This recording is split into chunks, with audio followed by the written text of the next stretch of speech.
Welcome back to another episode of BSing Sports. We apologize to those of you who said, like we told we were going to start at 7 o'clock. We are a little late. We were having a lot of unforeseen technical difficulties for whatever reason. We don't change our settings from week to week, and it's a new problem every week. So, but welcome back, guys. We were going to film most of our dynasty draft, but as you can see, it has already started. Due to the technical difficulties, it was supposed to start at 7 o'clock, yada, yada, yada. Hey. That being said, draft is underway. It is draft season. Bill and I have a few drafts over the next weekend or week and a half or so. Also, there is a new member of the BSing Sports crew. Everybody say hi to Doc. He is my new puppy who I adopted yesterday. He's a chewer. He is gnawing on this pillow right now. Unbelievable. All right. Well, as Ryan said, let's get back to the sports part. Yes. So as Ryan said, we're in the middle of our fantasy draft. It's the league is called Pee Wee Football. Ryan is the commissioner. And as you can see, Josh Allen, my team name is the White Wolf. I was the first person to pick this particular season in this round. And I took Josh Allen 101. I've done a ton of mock drafts, and every single time I take Josh Allen 101, and it seems to work out pretty well for me. So having said that, Jonathan Taylor goes number 2. I'm not really super surprised about that. The performance he put on last year and how good he's going to be this year with Matt Ryan throwing the football around is indicative of his number 2 status there. Ryan, how do you feel about that? About Jonathan Taylor going 2 overall? Yes, sir. Not great. He is probably the most dominant running back in the NFL in terms of, both redraft and dynasty. However, drafting a running back in a superflex league at 102 can be a little risky, especially somebody who gets the workload that he does. Yeah. No, I do agree with that.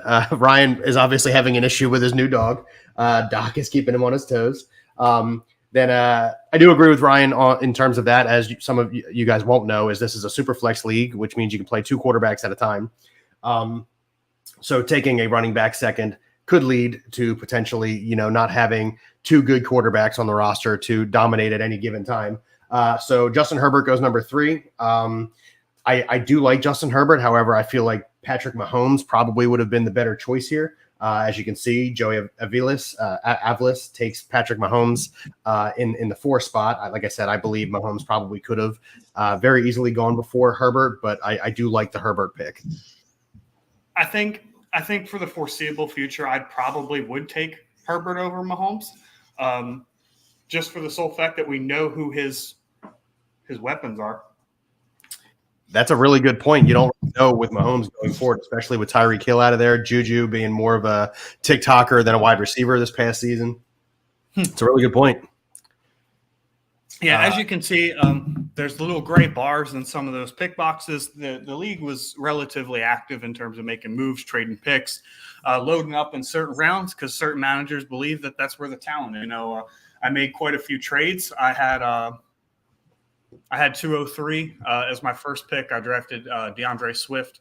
Was not who I intended on drafting with the first pick, but it is what it is. Hey, listen, DeAndre Swift is a good running back. He was there. He was available. I don't dislike that pick at 203. He's going to get a good workload. They put some more weapons around he and Goff there in Detroit. He has the potential to be pretty good this season. What was that? Oh, you must have your volume on for Sleeper. Give me a second to remedy that. I apologize. Yeah, that real childish. All right, there we go. Apologies for that. Yeah. I figured out that the Sleeper has that the other day. I was like, what? Like when I was doing like a mock draft, I was like, what the heck is that, man? Yeah, I mean, I don't ever really use the computer for Sleeper except for the draft, so I hadn't really looked into it too much. I've always done it on my phone. I was doing it for screen sharing because I have it up on my TV right now, and I just like ran a mock draft just to see how it would look or whatever, and I was like, what in the Christ is that, man? It kind of caught me off guard there. I'm glad because I have 2 laptops, I'm glad my other laptop is muted, and you definitely don't hear it on that one. The reason I'm using 2 laptops specifically for the draft is because I don't want people to see what my strategy is and the players I'm looking at in case anybody from the league is in fact looking at our podcast right now. So I thought it was important to be on a separate screen. Oh, what's up, Joey? Sorry, I actually had Joey, I'm private chat sorry. still on, so I just seen the comments. He's being a good boy now, Allie. He's being a well-behaved boy now. Yeah, so just a little bit about Doc. He's named after the late Roy Halladay. That is a sporting fact, so I can bring that up on the show and not get, remedied for it. However, he's about a year and a half old, and pit bulls have a tendency to be chewers until they're about 2. So we're coming out of that stage, and we gotta show him what he can chew on and what he can't. Dogs are smart. He'll figure it out. Yeah, no, he actually figured that out pretty quickly. So, well, it took us a little bit of. So actually, I'm looking back at the picks here. Not to cut you off. I'm sorry. No, go ahead. We're here to talk about sports. I actually need my glasses. That's fine. See that shit. Christian McCaffrey taking a 206. Listen, I love Christian McCaffrey. I'm pretty sure everybody in the NFL loves Christian McCaffrey. However, the last 2 seasons, he has been extremely injury prone, especially with the workload they gave him early in his career. So going off the board at 206 is a little bit early for me. But I mean, it's a good pick for a tie. It's just that, in my opinion, McCaffrey at 206 is significantly too early. McCaffrey at 206. I think that's kind of a swing and a miss, like swing for the fences almost. So when you look at the landscape of the NFL, and particularly after this past NFL rookie draft, it really looks like the bell cow role is going away. Now, the backups behind Christian McCaffrey are the very underwhelming Chuba Hubbard, who really hasn't done much in his time as the lead back in that offense. And they just signed Deonta Foreman in the offseason, who actually had a pretty good half season taking over for Derrick Henry after he got hurt last year. So it's true, yeah. I think those two don't really spell McCaffrey enough to take away that workhorse, that bell cow role from him. And McCaffrey's only 25 years old. The upside is crazy still there. He's the number 1 player in fantasy for 2 years in a row. So no, don't do it.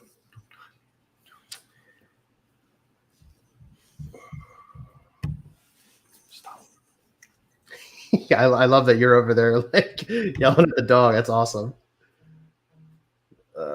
Actually, I am going to do this. There we go. That might be a little early for Mark Andrews. However, when it comes to elite tight ends, guys that are going to be really good for a long period of time, I think Mark Andrews is going to be probably one of the top couple tight ends in the NFL for the next few seasons coming. So I just get that out of the way right away. Not to mention, Ryan pointed out something really important to me the other day via text message. 130 reception, Marquise Brown was traded on draft or opening night of draft, which means Mark Andrews' targets just went up significantly. That and positional dominance, people overlook the value of positional dominance, and it's mostly referred to at tight end because there's such a huge gap between, tight end 1 and tight end 5 even. That's true. The gap that people think between Travis Kelce and TJ Hawkinson is probably about 1 to 5 on a season to season basis, or Mark Andrews, whatever people may decide. The gap there is so significant, and Andrews is basically a young Kelce at this point. He's going to get relatively the same target share.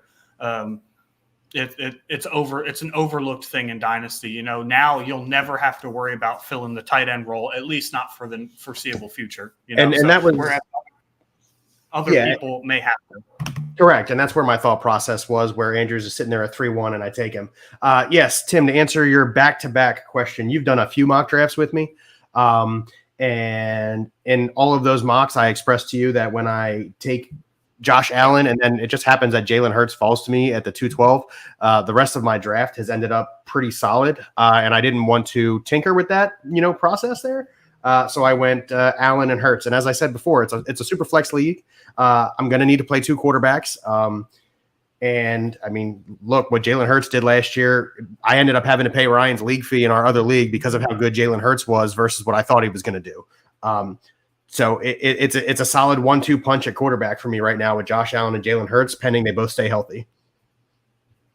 Yeah, no, and that goes back to the positional dominance. Lebo went Burrow and Deshaun Watson, and depending on, Deshaun Watson might have some issues with this season, but that's 2 young quarterbacks for the next 8 years. You're not going to have to worry about drafting a quarterback.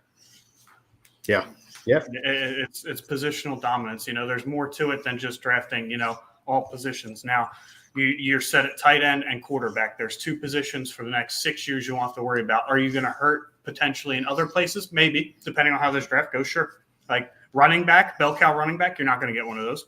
That is correct. I'm going to struggle at running back. Running back injuries happen year to year. Running back, whereas it's the most valuable position in redraft, is the least valuable in dynasty because year to year running backs get hurt.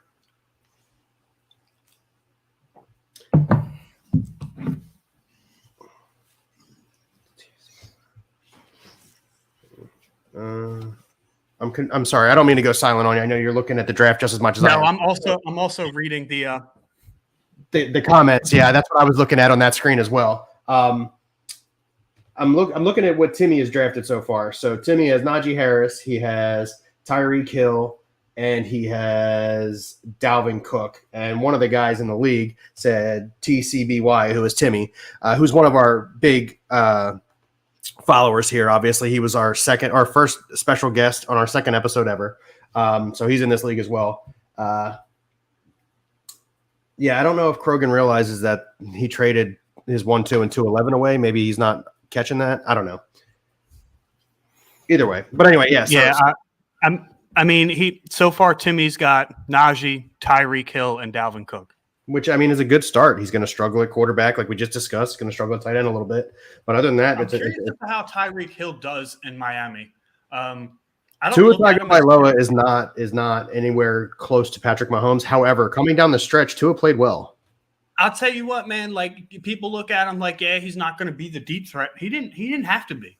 His average depth of target was not what people did. Wasn't like 20 yards downfield. He's not running downfield every throw. He can take the short throw and turn it into a big play. And he's done it tons of times over his career. He did it in the AFC Championship game against the Bengals. He took like a 4-yard slant, 65 yards for a touchdown. So he's got the ability to do that. His speed is still on display. It's still very good.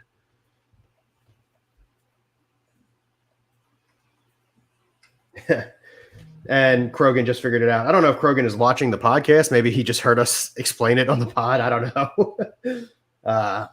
But anyway. No, I don't think Krogan would know how to log into a podcast. All you do is click the Facebook page. He's friends with us on Facebook. It'd be pretty simple. All right. I've known Krogan for many years. Trust me. It's some things are a struggle for him. All right, look, I'm super excited. Hold on. That is a homer pick. That is a homer pick. So I'm glad it came up because you and I talked about it via text message yesterday morning. I loved AJ Brown when he was not. Listen, I love that he's a Philadelphia Eagle because he's going to make our team significantly better. But we discussed how whatever wide receiver the Eagles drafted, because we thought they were going to go get one, we weren't going to be high on that individual receiver because of what we've seen so far from Jalen Hurts. So AJ Brown is a phenomenal receiver, and I hope he makes the Eagles significantly better, and I hope he has a great season. Obviously, I'm an Eagles fan. But I was much lower on AJ Brown as soon as he was announced as an Eagle from a fantasy perspective.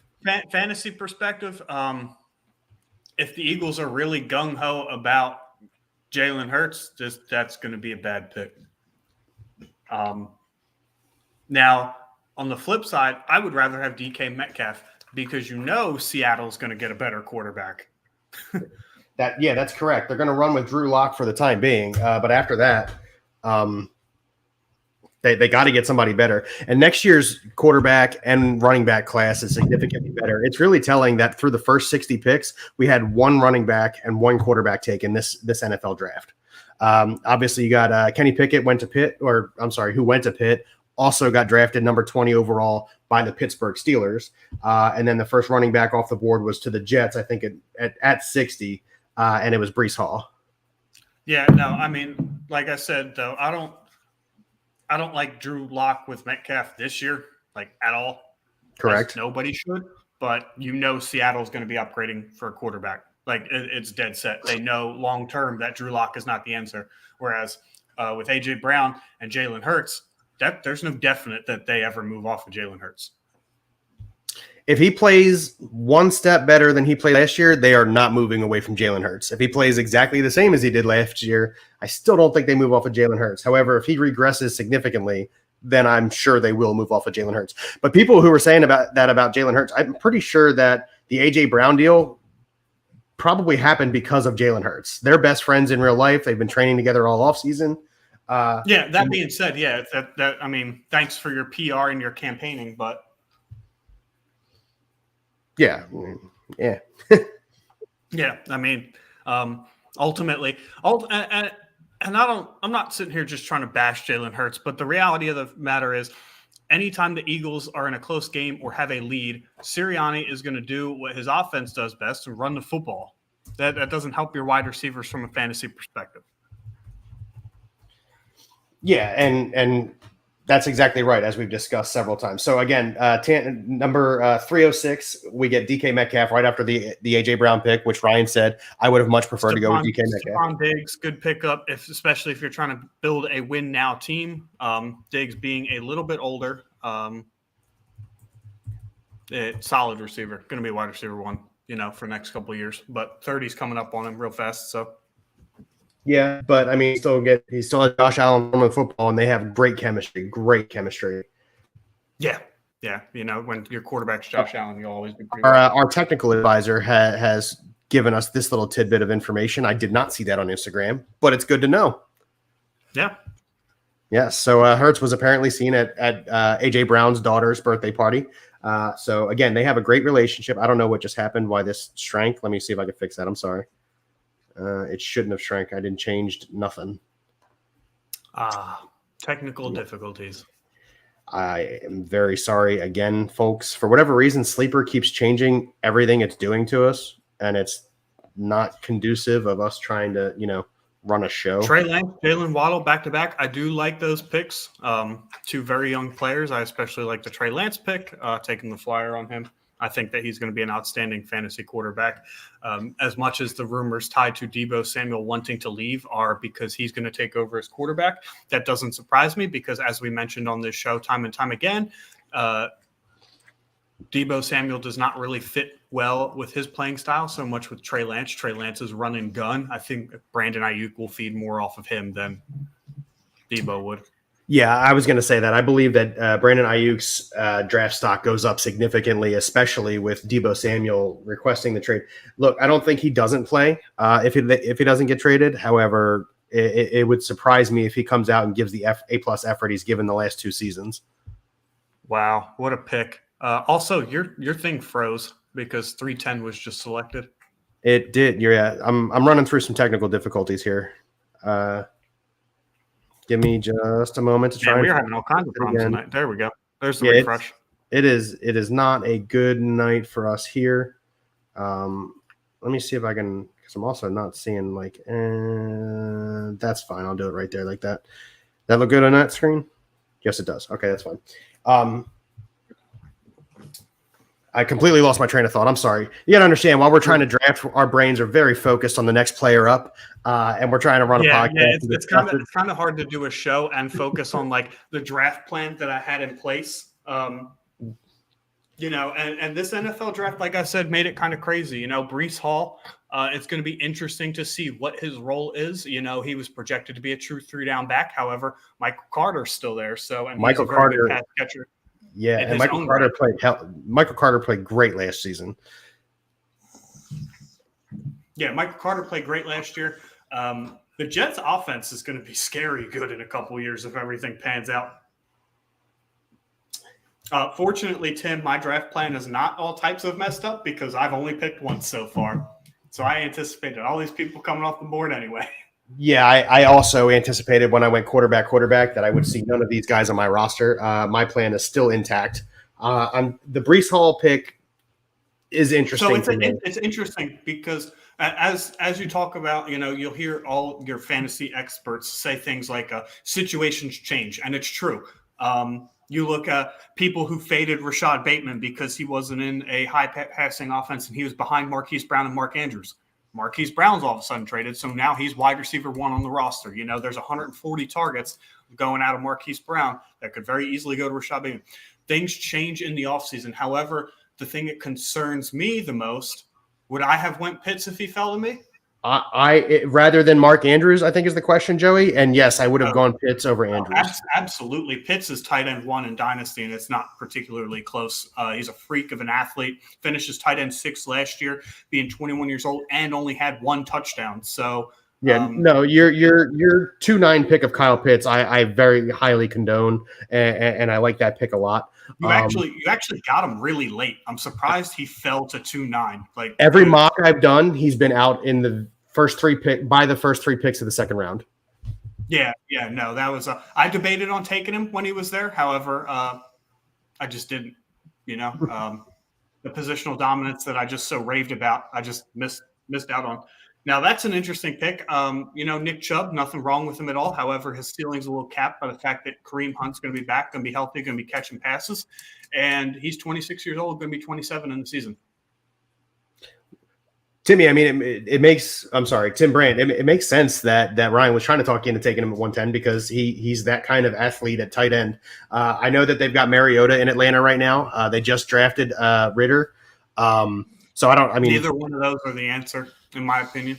I am totally on board for that as a response. However, because they're both not super strong quarterbacks, they're going to target the crap out of Kyle Pitts.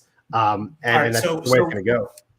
We got an interesting draft situation here. We've talked about people going quarterback, which makes sense in a super flex league. However, what also makes sense in a dynasty league is that your wide receivers tend to last longer than your running backs, even your tight ends sometimes.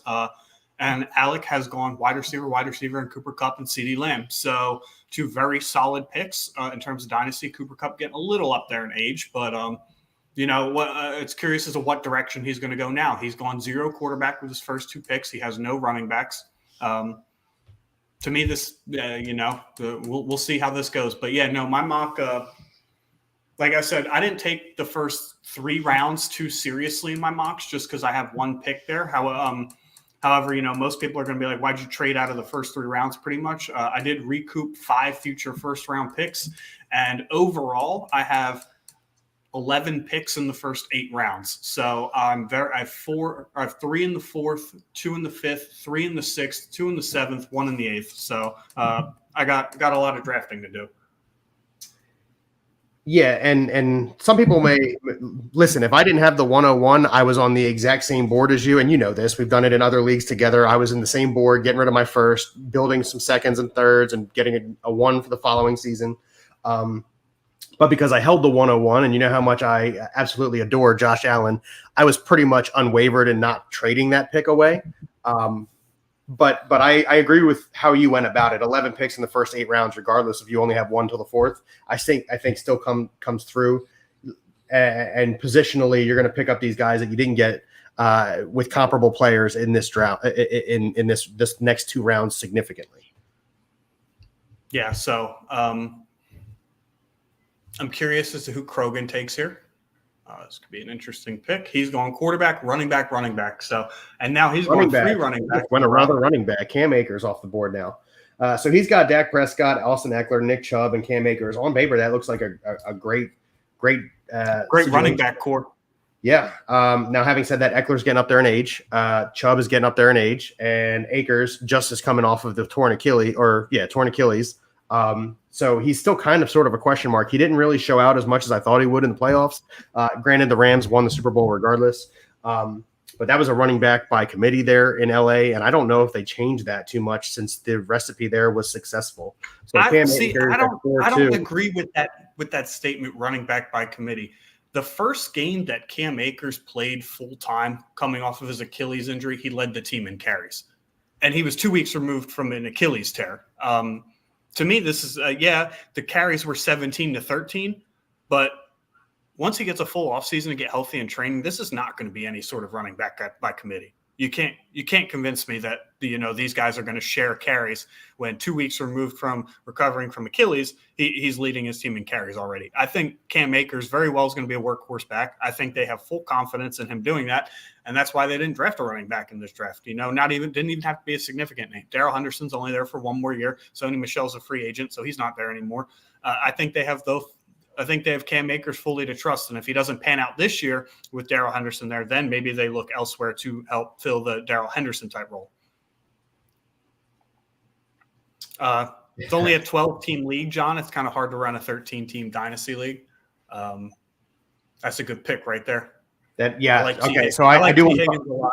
Yeah, so I want to talk about that. I know everybody is like super high on Jamar Chase, and rightfully so. However, when Jamar Chase is being double covered every single game, who else is going to get those passes thrown to them? It's going to be T. Higgins. T. Higgins right there is a great pick.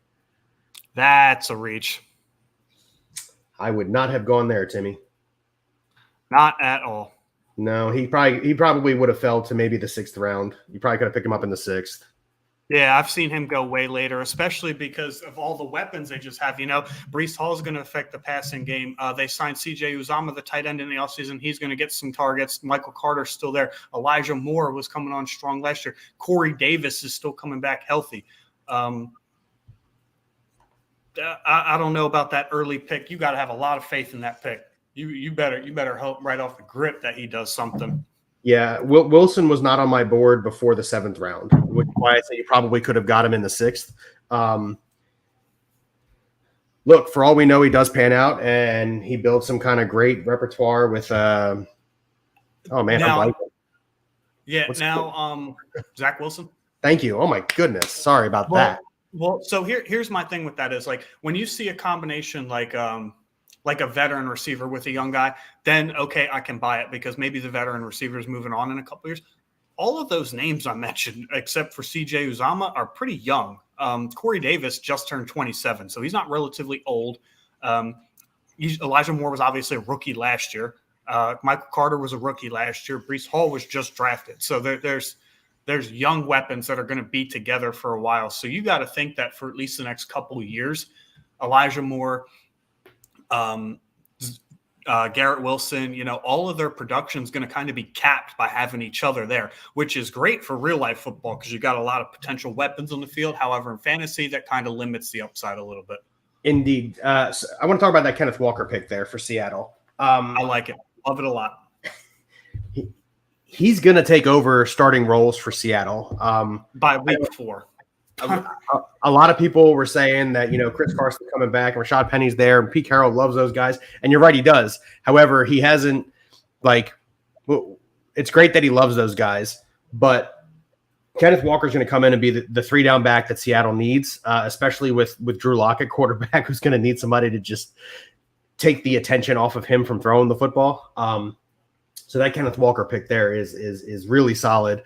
I thought it was solid the other night when Seattle drafted him as well. It's not just something I'm saying here for our fantasy league. I think Seattle really got a nice running back there in Kenneth Walker. Joey, you're on the clock, buddy. I'm sure you already know. And wow, I just got a trade offer for 410. So.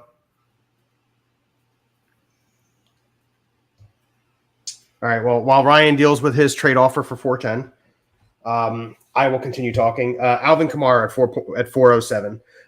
New Orleans is in a weird, interesting situation. They're 2 years removed now from Drew Brees retiring, and they didn't show a lot of life outside of beating Tampa Bay twice last year. Alvin Kamara is not the same running back he was with Drew Brees, and he will remain not being the same running back as he was with Drew Brees. However, based on the running backs that are still on the board, because I'm looking at them right now, Kamara is not a bad pick at 4.7. There are other directions he could have gone, but again, Kamara at 4.7 is not a bad pick. Now, I really love that late. Kamara that late's a good pick, especially again looking at the construct of his team with Devontae Adams, who's turning 30. There's obviously some sort of intention to win right away. He's not just going straight 23-year-olds, young guys who, have great upside. DK Metcalf, obviously a young guy who has great upside. But I'm on the clock, huh? Oh, I'm sorry. Ryan, you're on the clock. I thought you traded that pick away. No, I didn't accept the offer. Difficult decision. I'm really thinking about taking upside here. I mean, his upside is what he did in his rookie year, the upside is solid. Yeah, you know exactly who I'm talking about. Yeah, listen, we may as well talk openly about it since you're considering taking him. I believe Saquon Barkley. Sorry, Saquon Barkley, exactly. We know what he did in his rookie season. It's unfortunate he's come off of 2 injuries in back-to-back years. However, the upside with Saquon Barkley is phenomenal.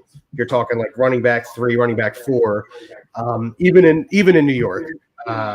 So it's a possibility that Saquon Barkley could be that super boomer bust individual right there.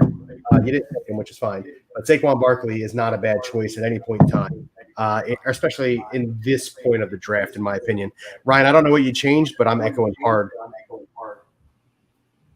I didn't touch anything. Did you unmute the TV? No, actually, the sound has always been coming out of the TV. Oh. All right, well, I'm just going to hear me then. But it literally just started out of nowhere. Oh, well, that's kind of sums up our night. Yeah, no, we've had tons of technical difficulties. Yeah, let's talk about DJ Moore real quick. Super underrated because his quarterback situation his entire career has been, complete crap. And despite that, he's finished as a mid-wide receiver 2 every single year. The volume is there. The Panthers did nothing to address the wide receiver position, so DJ Moore is still going to be king of targets over there. They did draft Matt Corral. So, maybe there's a potential quarterback battle coming with Sam Darnold. However, it's hard for me to skip out on a 25-year-old wide receiver who for 4 straight years has been a wide receiver 2. And his quarterback situations can only get better because he's only had the worst. He's had Cam Newton. He's had Sam Darnold.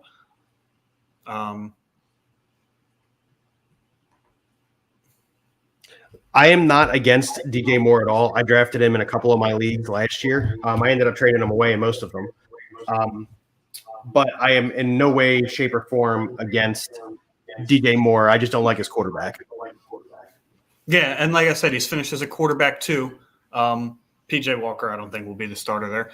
He's finished as a wide receiver 2 every single year, despite having pretty much the worst of the worst. So it can only go up from there.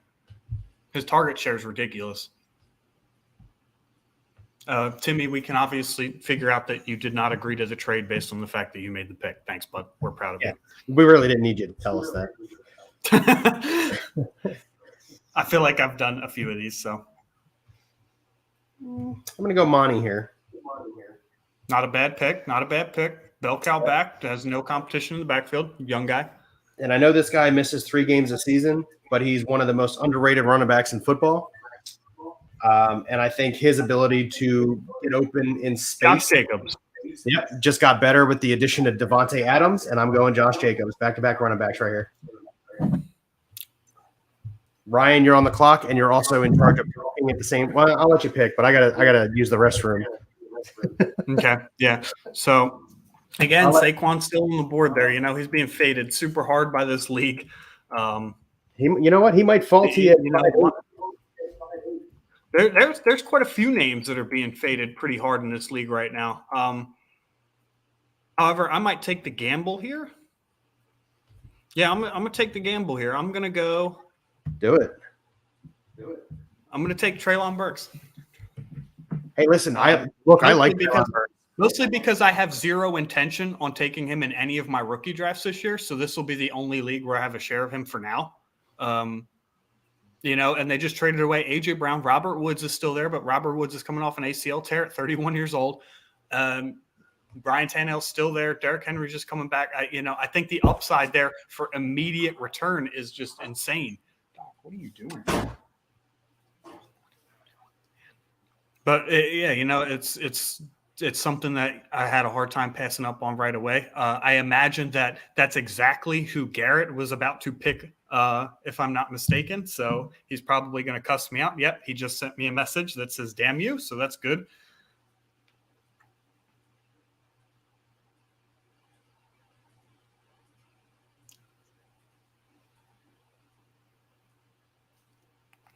Yeah, he said "damn you," so I kind of imagined that's who he was going to pick. The upside, and like I said, the potential for immediate return is there. Now he's very boomer bust, I feel like. However, I feel like he's going to be, he's going to get plenty of opportunity to succeed. So I'm going to go ahead and take a wing on it this draft. Why not? And Garrett's telling me he almost reached for him in the third. That kind of would have been insane, but if he hits his upside, that would have worked out greatly.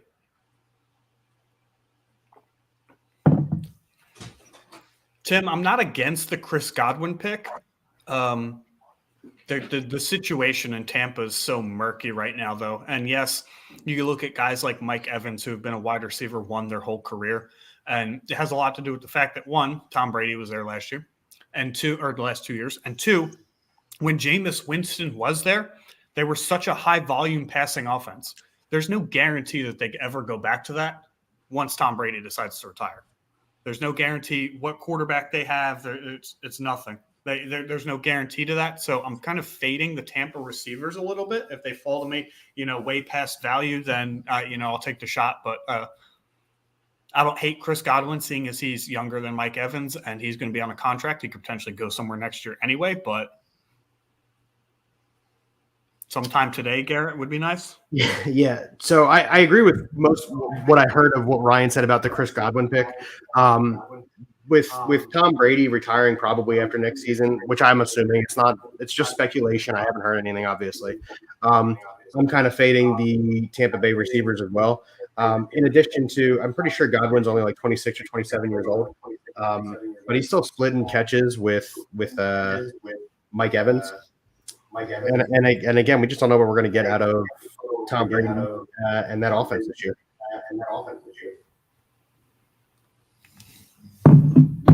Yeah, Joey, you kind of turned my draft sideways. I was really counting on getting Deontay Johnson there at 410. So you taking him the pick before. It's turned my draft sideways now. I had no intention on taking Treylon Burks. I was going to go Deontay Johnson and DJ Moore with those with the 410 and the 502, but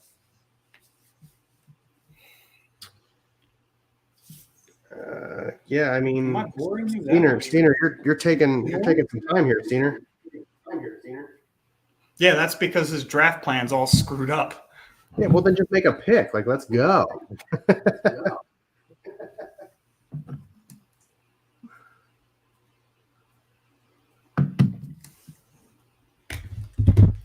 So who do you think he's going to pick? It's got to be a I'm thinking probably going wide receiver here. Scary Terry's on the board. Drake London, who was just drafted by the Falcons, is still on the board. I mean, you and I are not high on Eagles receivers, but Devontae Smith is still on the board. Yeah, I definitely wouldn't take Devontae Smith here. No way. Having said that, I mean, Amon-Ra St. Brown is still there. Michael Pittman, who's going to be better with Matt Ryan. Holy crap. Oh, well, there you go. Oh, no, it wasn't an auto pick. That doesn't surprise me.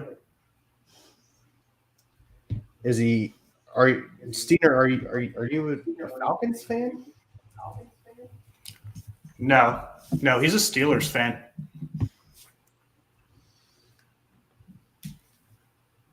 Yeah, he's a Steelers fan. Who was telling me earlier today that he hates Deontay Johnson. I was like, wow, that's. I mean, to be fair, when talking about quarterback situations that are definitely going to improve, Atlanta's one of them. They're not sticking with Marcus Mariota for the long run. No, he's a stopgap. And as you pointed out, Ritter, we're not really super high on. Think about it. Yeah. Bill just sent me a trade offer. I'm thinking about it. No, don't even think about it. What's he chewing on your arm? No, it's another dog barking outside, and he perked his head up. So I was like, don't even think about it. Hey, I got one of those. My dog goes nuts for the guy in the dog in the backyard. That wouldn't surprise me. Steelers last place in their division, although Mike Tomlin has yet to finish below 500. Doc. Yeah, and I mean, he did that with sorry, my echo is like throwing me off here. Are you echoing real bad? Yeah, it's like real bad. It's like throwing me off. I'm like hearing me talk. All right, talk now. Hello. That's much better. Thank you. Can you hear it? No, not with Big Ben, Tim. The kid who played – no, I can't hear it now. The kid who played the year that hit him in the head with the helmet. I can't think of his name. Backup quarterback for the Steelers. Damn, Krogan. I see you with the comeback.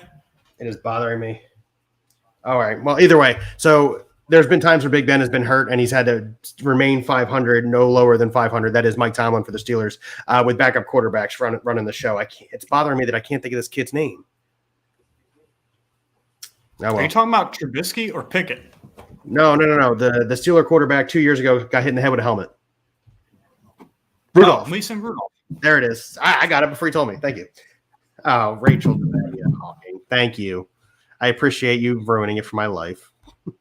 But yeah, everybody's on Facebook slamming you. They're like, Mason Rudolph, you idiot. I got it before they said it, though. That's all that matters. Anyway, Scary Terry, 5'4", love that pick.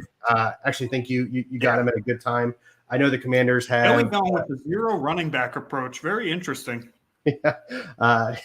So the Commanders have Carson Wentz at quarterback right now, who in my history I've been very high on. That has gone away, just so everybody's aware. Also, it's worth noting that the Commanders drafted a quarterback either earlier this afternoon or last night. I forget what it was. And within 10 minutes, Carson Wentz deleted all. This afternoon, they took Sam Howell in the fourth.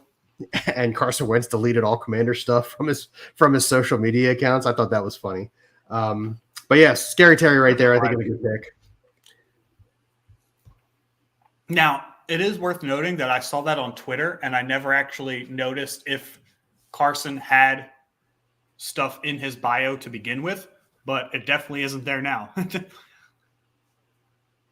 Yeah, which is I'm pretty sure when they announced him and they showed him in the number 11 because he was excited to go back to number 11. He definitely had them tug the Commanders, that is, and again now it's nowhere to be found. Come on, Lebo, let's make a pick. All right, the 8th round can't come fast enough. Good Lord, guys. Seriously, I thought I've only had this league set up for like 3 months, and you all have had your draft spots since then, so I don't know what we're thinking about so hard here. When Ryan and I discussed if you ain't trading the pick, shit should not take 5 minutes. Pardon my French. Yeah, when Ryan and I discussed how long we were going to be on the show tonight, and we knew the draft was coming up at 7:00. We figured, all right, we'll do the show for an hour, and that'll get us through probably like round 8 or 9, and we're sitting here almost an hour in round 5.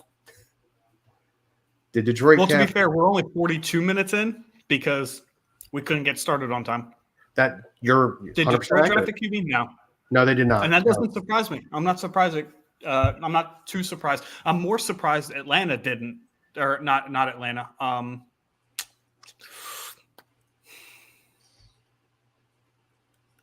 Seattle. Can't think of them. Seattle. Yeah, Seattle. Yeah, they didn't draft a quarterback. They're sticking with Drew Lock. Just like Detroit is sticking with Goff. Now, listen, Dan Campbell has come out and been very, very, very high on Jared Goff. He likes to remind the media constantly that he was in a Super Bowl 3 years ago, trying to ignore the fact that Rams team was loaded and should have beaten the Brady-led Patriots that year. But either way, Dan Campbell is very. I don't want to play for Dan Campbell. That dude has me motivated to run through a wall. Seriously, Dan Campbell has it in Detroit, and I think they'll be successful here in the next few years. It won't be sustained, or at least I don't believe it'll be sustained because they haven't been able to sustain anything. But they're going to come up on a season here where they're going to surprise the entire league and make a run. And honestly, as one of the teams who haven't won a Super Bowl yet, I'd be for it. I said what I said. Phils have 1 on, nobody out. 2-1 count to what looks like Herrera. I got it minimized on my phone screen. So Lebo taking George Kittle there at 5'5". Kittle's getting older. Not hard about that. God damn, man. I hope he's listening.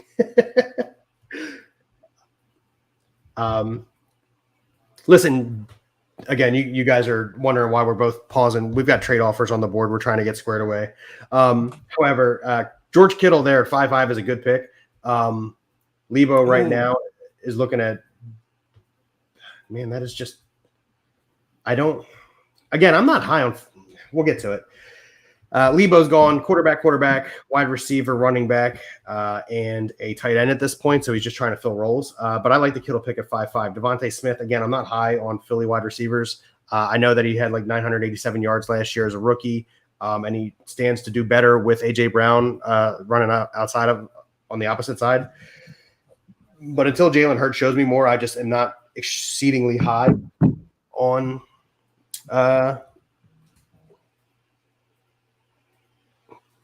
any Philadelphia wide receiver. So since they know I sent you a trade offer, are you in or out? I'm out. Okay.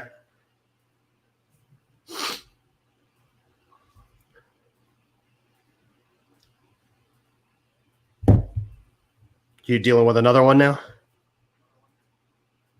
I'm in the middle of potentially working a deal myself. So. All right. Kilobuds goes Aaron Jones. He split a lot of carries at the end of the season there with C.J. Spiller up in Green Bay. I know Aaron Rodgers just signed that huge contract. I know he's also a little irritated with the Green Bay front office that Devontae Adams is gone. That came out a little while ago. He said that when he was, whose show was he on? I don't remember. I'm drawing a lot of blanks tonight. I'm sorry. We had some technical difficulty. I've had a long day. However, Rodgers came out. The technical difficulties kind of threw me off my game there for a little bit. I was like, couldn't remember names. I was super frustrated. Yeah, and I'm dealing with the same thing here. But anyway, Rodgers came out and said that he was frustrated that Devontae Adams was not kept. He was under the impression the Packers were going to do whatever they could to keep Devontae Adams. And then when he was gone, Pat McAfee, thank you very much, Joey Silva. And when it didn't happen, he was frustrated, but he was still looking forward to coming out and playing with whoever the Packers could get for him. But anyway, either way, Aaron Jones splitting carries with C.J. Spiller up there. 5'7" is a good spot for Aaron Jones, but I think he's going to see less action because specifically of C.J. Spiller. You know I like that pick. You know I like ETN. So, what's your take? I like that pick.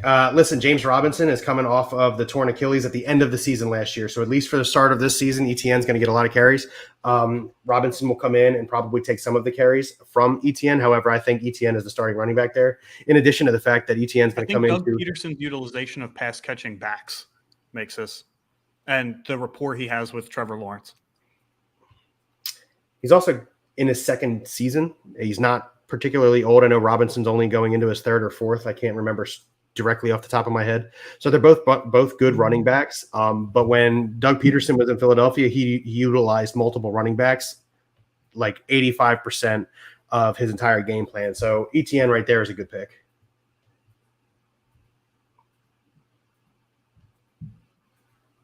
I'm sleeping on these Jaguar players, that's for sure.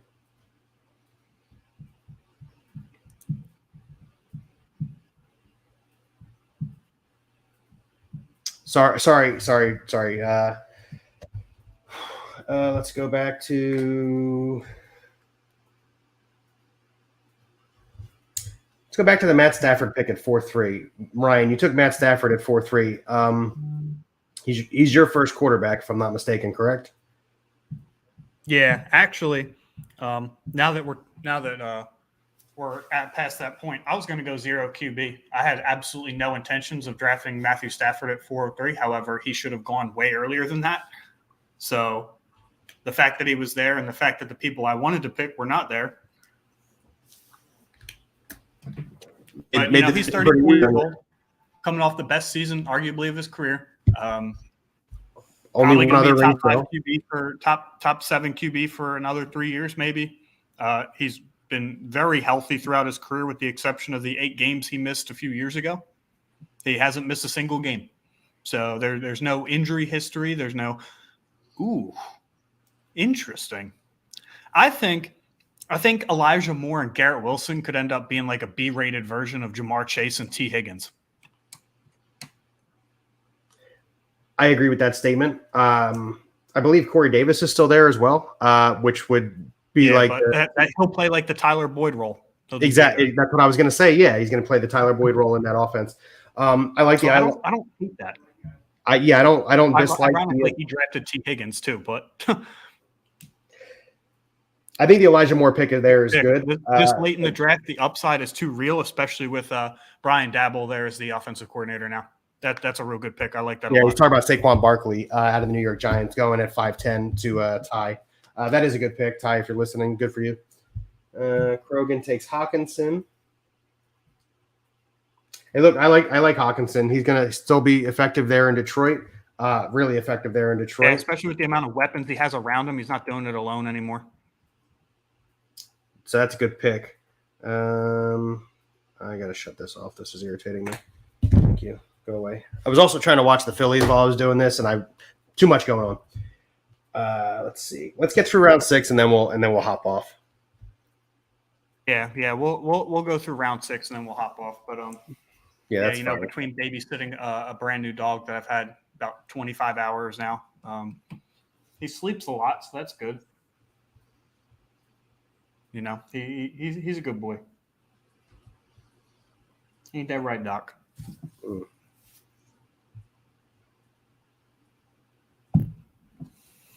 Yeah, well, he wasn't there. Sorry. Oh, man, I just screwed everything I'm doing up. That's better. There we go. I'm back. Doc wants to come to Florida ASAP. Wait, what happened? You reading that? Our tech advisor. Oh, Doc wants to come to Florida ASAP, I can tell. Yeah, Doc's not the only one in the house that wants to go to Florida ASAP. But Doc has a vet appointment on Monday. Ain't that right, buddy? I mean, you got to get him to the vet, right? Yeah, actually, I do. We could who are we waiting on? Alec, right? Can you stop taking me out of the...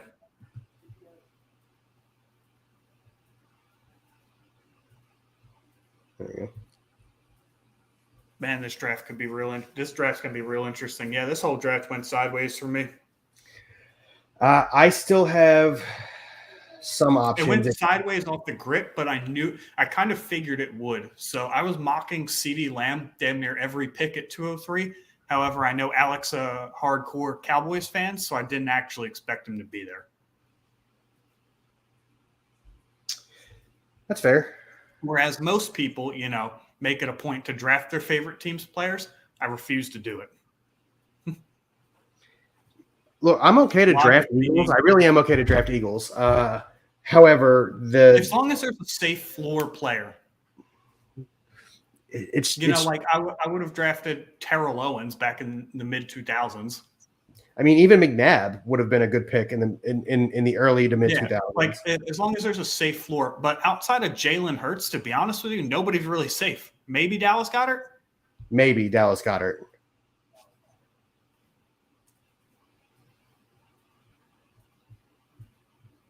But that's just because that's more so the tight end market's so thin. Ezekiel Elliott, 6'1". Yeah, I'm not a fan. Also, I got to be honest with you. Based on the way it's been played out the last 2 years, I would not be surprised if Tony Pollard gets 50% or more of touches in that backfield this year. You heard it here first. Old strategy, Cotton.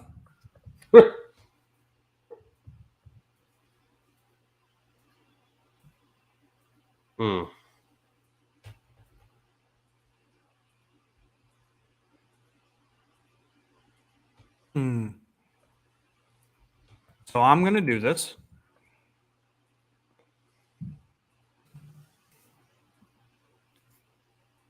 Zach Wilson. All right.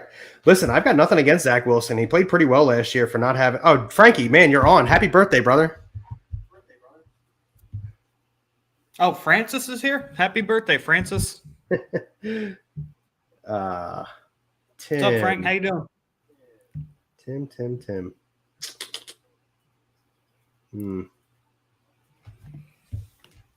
Tim was probably going to draft Zach Wilson, so he's probably a little mad. He was at least thinking about it. I know he was. He's thinking about something else right now. Yeah, he's thinking about who he's going to pick. Maybe. Oh, are you guys about to trade? Maybe. For what it's worth, that Dameon Pierce pick, I do like that as well. Houston has been struggling for a running back for a while. That's the easiest path to being a running back one. There it is. So I like that pick, 6'4". Not like a top 12 finish, but running back one on his team.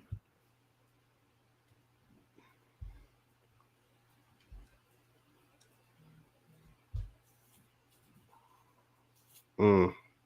Ooh, Timmy, I don't know. Joey, we can rate every team after the draft. I didn't see this comment until right now, but we can do something like that. A lot of it will be based on personal opinion. Sorry, you guys going to rate every team after the draft? We can definitely do it. Next week's show, I'd be totally down for that. Yeah. Timmy, I've decided that I don't want that trade anymore. You can go ahead and pick. Krogan, how are you going to offer me a trade that involves next year's 4th round pick? Like, let's put that out there for a second. I'm not going to explain the rest of the details, but you do realize our rookie draft only has 3 rounds, right?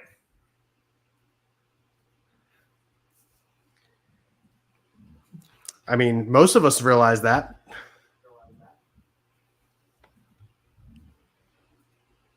All right, good. He's good. All right. Keenan Allen. I love that pick right there. Justin Herbert's obviously still going to be really dominant. Keenan Allen. Yeah, the only downside to Keenan Allen is he's old. Not a talent issue. He's old as hell. Wait, I mean, look, there's nothing wrong with getting.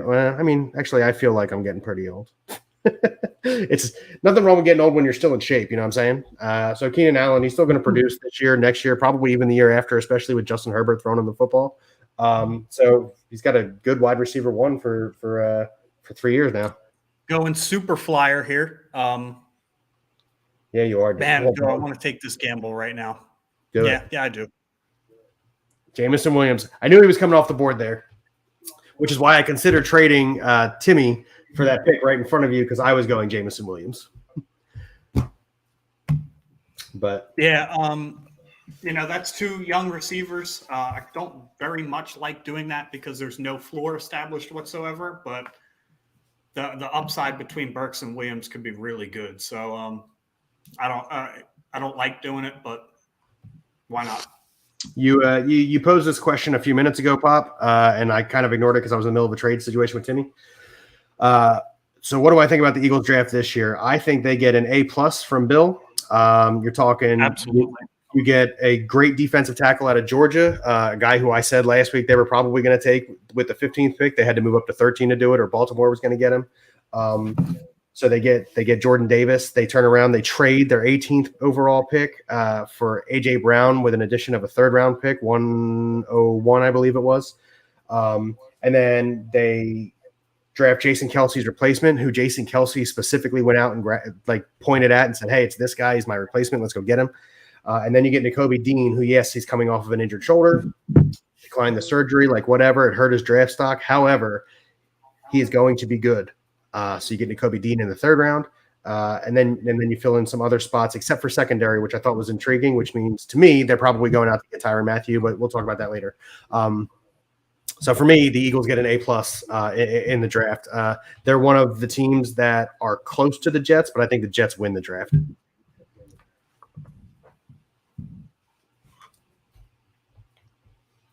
No feedback on that, Ryan. Okay. Sorry, no, I'm eyeing up who I'm going to pick next. I know Joey's going to snipe them. I don't even know why I got highlighted. It's okay. And if he doesn't, you're going to take him from me, so that's fine. Who you thinking? Give me position. Wide receiver. Okay, you got the position right. Joey's listening, so that's where we're going to stop. I'll text you. Yeah. Oh, I forgot we got a private chat over here. I could have just texted it in. Yeah, that's true. I'm kind of flipping back and forth because I have Sleeper up on my No. Okay. Well, good. Then if that's not what you want, perfect.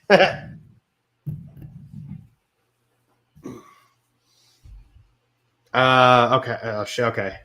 I think I got it now. Yeah. Timmy, no. Yeah. But I know that's who Krogan's about to try and take. Oh, jeez. Check the private chat, buddy.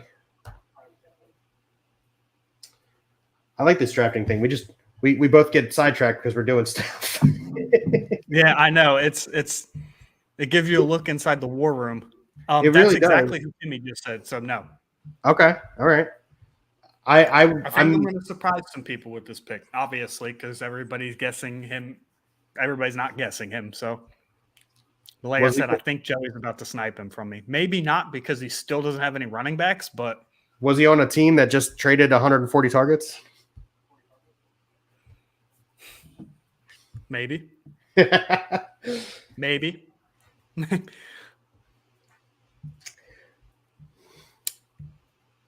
Fair enough.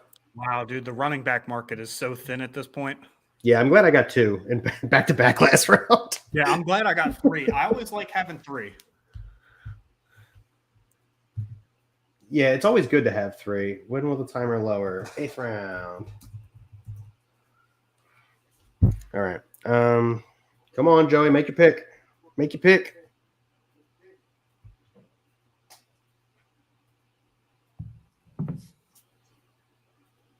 Yeah, yeah. Now we're all saying it.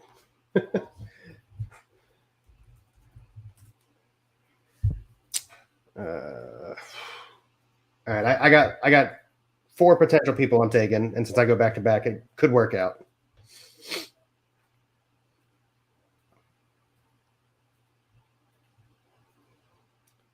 I'm going. I won't lie to anybody. Anybody who's listening, I'm going wide receiver here. Obviously, since I have none of them at this point. Okay, good. He did not snipe my pick, although that's a good pick.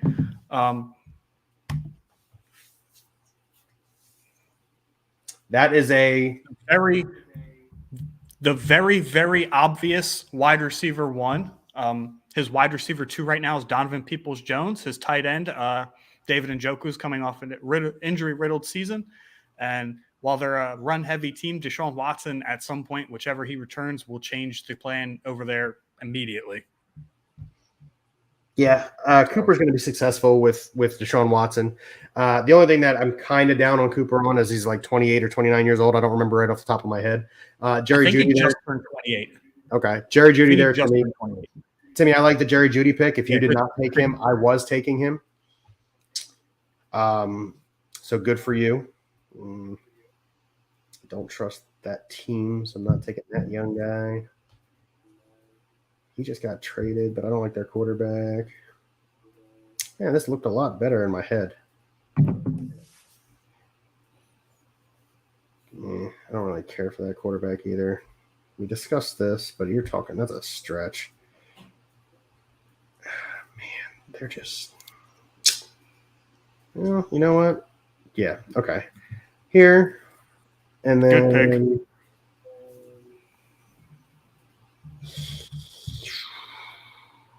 Here. All right. And this is great upside picks. So we've made it through round 6. We thought we'd be further along. However, after an hour of the show, and obviously inside of our war rooms, you see that we're really concentrated on that. It's not doing you guys a service to sit here and look at our computer screens the entire time. We're going to hop off the podcast. Thank all of you so much for joining us. Again, closing thoughts. Jets. Thank you guys for joining us. Like Joey said, we might do a team breakdown of team by team next week on next week's show. It should be a good one. But that's all for now, guys. Sorry, I'm on the clock right now, and I'm trying to make sure that this is the dude that I want to take. I'm going to send it. Screw it. There you go. AJ Dillon. I was talking about him earlier. So anyway. Yeah, for sure. Have a nice night, guys. Thank you for tuning in. Thank you for all your insight. Thank you for all the comments. We had more action this week than we've had, in previous weeks, and we really appreciate that. Yeah, I know I sniped you. Like I said, I love having young running backs. I just love having them, and Aaron Jones's clock is ticking, especially with no passing game there. So, like I said, thank you for tuning in, guys, so much. We appreciate all the views. We appreciate the likes. We appreciate the shares, the comments. Keep it up. We're on here almost every week. We have had some hiatus weeks, but that's okay. And tune in. Maybe we'll have an in-person show coming soon. Yeah, we are trying to work that one through. We'll give you guys more details when we have it. Having said that, thanks for joining us on BSing Sports, where we do a little BS and we talk a whole lot of sports. Have a good night. Bill, I'm sure I'll be on